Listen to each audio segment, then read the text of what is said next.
Europe 1 Soir. 19h, 21h, Pierre de Villeneuve. Jusqu'à 20h avec Joseph Massescaron et Victor Ayrault et Sébastien Lecornu qui a donc annoncé engager la responsabilité de son gouvernement sur le budget. On écoute le Premier ministre.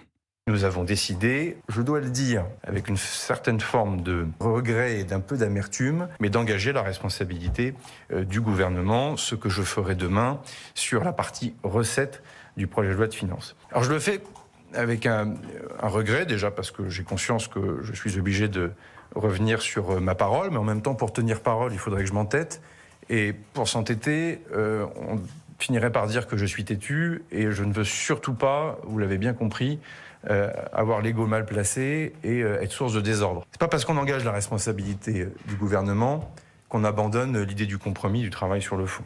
Tout à l'heure, je disais en titre, Victor Ayrault, fin du suspense ou du secret de Polichinelle. Oui. Oui, c'était ça où les ordonnances, on se doutait quand même que ça allait être... Moi, je pense que dès le départ, dès qu'il a promis, c'est facile de le dire maintenant, mais j'ai eu l'occasion de le dire avant qu'il revienne sur sa promesse, il ne pouvait pas faire autre chose que d'utiliser le 49.3. C'était idiot d'ailleurs, cette promesse. Et en pourquoi réalité. plus le 49.3 que les ordonnances ? Mais non, parce que les ordonnances, c'est... Enfin, je trouve... J'étais un peu mal à l'aise avec cette idée-là. Je pense que le 49.3 est plus démocratique, les ordonnances restent quand même dans un texte constitutionnel. Parce que vous gardez le texte amendé. Il y a le moyen de pouvoir... Les ordonnances, si vous censurez le gouvernement après, le texte est quand même là. Alors que oui, mais c'est l'ancien 49.3, texte, c'est le texte initial. Mais le 49.3, en revanche, si vous censurez, il n'y a plus de texte et il n'y a plus de gouvernement. Et là, on repart à zéro. Donc là, il prend le risque quand même de se faire censurer mais... avec le texte amendé que lui a jugé dernièrement comme le meilleur, même si on vient de voir que Madame de Montchalin je vais vous dire, Pierre, enlève des comment dirais-je, je vais vous retrouver ça.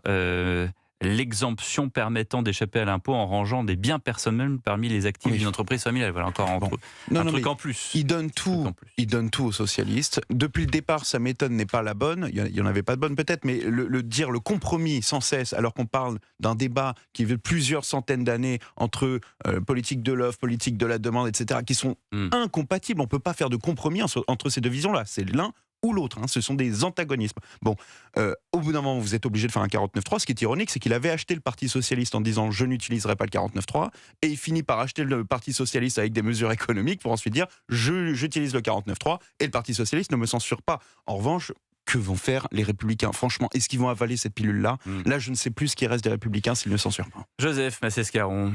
C'est bien été résumé par Victor, c'est-à-dire qu'en fait, l'annonce de ne pas utiliser le 49.3 avait été saluée notamment par les socialistes qui avaient négocié cet abandon. Et aujourd'hui, pratiquement, les socialistes se félicitent que, là pour le coup, on en revienne au 49.3, puisqu'il y a un certain nombre de décisions qui sont arrivées à faire passer. Donc, il n'empêche que ce budget est un budget quand même qui est plus proche des desiderata socialistes qu'il ne l'est de desiderata libéraux. Ça, c'est acquis, ça c'est acté, ça on le sait. Moi, vous savez, ce qui me frappe, c'est qu'aujourd'hui, je ne sais pas si tous ces gens-là, je me demande, pardon de dire ces gens-là, mais je ne voudrais pas être irrespectueux, mais je me demande s'ils n'habitent pas sur la planète Zorg. Parce que la planète quoi ? La planète Zorg. C'est quoi la planète Zorg ? C'est une planète extra, voilà. Mais c'est un truc de science-fiction, ça ? Science-fiction, voilà. Pourquoi ? Parce que, je veux dire, sur une autre planète, très très très loin de notre système solaire. Pourquoi ? Parce que, très franchement, à moins d'être dans une bulle, de ne parler à personne, alors ils parlent quand même à leurs électeurs, j'imagine, à des acteurs économiques, qu'est-ce que tout le monde nous dit ?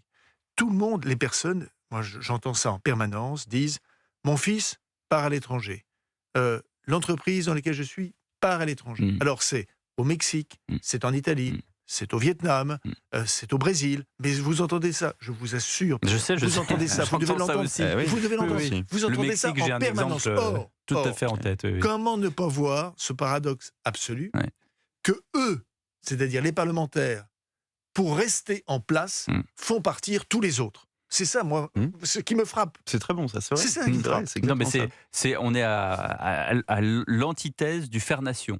C'est-à-dire l'antithèse totale. Voilà, on savait qu'il y avait du carriérisme politique. Enfin, là, quand même, ça dépasse l'entendement. Vous parliez des socialistes. Écoutons Jérôme Guedj qui annonce que le Parti socialiste, pour l'instant, ne censurera pas. Les indications fournies par le Premier ministre en fin de semaine dernière, si elles se retrouvent dans le texte soumis à 49.3, c'est-à-dire de la justice sociale avec des mesures de soutien au pouvoir d'achat, des mesures pour l'école, le renoncement aux mesures d'économie les plus injustes, les mesures en faveur des jeunes et notamment le repas à 1 euro, les financements pour les missions locales. Si on a la justice sociale d'un côté, la justice fiscale, c'est-à-dire des mesures qui préservent le pouvoir d'achat des Français, c'est-à-dire pas d'augmentation d'impôts pour les classes moyennes, les classes populaires et uniquement une concentration sur les grandes entreprises, éventuellement les plus hauts patrimoines. Si ça s'y retrouve, ça correspond à la position de compromis qu'on a mis sur la table depuis le début. Et donc en responsabilité, on ne censurera pas. Voilà, concentrons sur les hauts patrimoines, sur les grandes entreprises, qui effectivement, c'est la fuite des capitaux, ça s'est déjà vu par les passés. Et puis ça s'est vu en Angleterre, ça s'est vu dans un pays scandinave qui m'échappe à l'instant, mais je crois que c'est en Norvège, voilà, c'est ça, où il y a des gens qui sont partis aussi. Mais j'adore la façon dont Jérôme Gage fait mine. Jérôme Gage qui sera demain au micro de Sonia Mabrouk, à 8h10. On aimerait bien avoir la suite de le développement. Sonia fera ça très bien pour avoir la suite de ça. Non, mais ce que j'aime, c'est pardon, Victor, ils emploient tous le terme, tous, hein, donc Banque Centrale et PS, LR compris. C'est une expression que j'aborde maintenant, qui est l'expression en responsabilité. Oui. Alors que nous devons tous entendre que c'est en irresponsabilité. Oui. Voilà. Non, et il y a encore pire. Alors je le disais, compromis, en responsabilité, et la stabilité, en l'état des choses, la stabilité, c'est stagner dans l'enfer socialiste. Je veux dire, ça n'est pas autre chose. Moi, j'aimerais qu'il y ait de l'instabilité, c'est-à-dire qu'on se sorte de ce, pardonnez-moi, de ce foutoir. C'est-à-dire, là, il faut qu'on arrête de persister dans la trajectoire qui est la même qu'on dénonce tous les ans, on dit on est de plus en plus proche du mur et on aggrave, on accélère le processus. Et l'air faussement circonspect de Jérôme Gage, qui n'a pas envie d'éclater de joie, alors ça doit bouillir à l'intérieur. Il est fou de joie, Jérôme Gage. Ils ont tout eu et il continue de nous dire sous comment dire, condition de peut-être qu'on censurera pas. Tout ce qu'il a évoqué sera dans le texte demain. Tout sera fait pour contenter le Parti socialiste. Les Républicains, encore une fois, se coucheront complètement. Est-ce qu'il y aura une sans censure raison. Est-ce qu'il y aura une censure ? Non, il n'y aura pas de censure parce que si vous faites les calculs, si plus d'un tiers du Parti socialiste, il faudrait que plus d'un tiers du Parti socialiste censure pour que le gouvernement tombe. Ce qu'ils ne feront pas, ils n'ont pas intérêt. Les LR, c'est 49 députés. Si par miracle ils ont tous, et je dis bien tous, le courage de le faire, ça pourrait passer. Enfin bon, on peut encore rêver.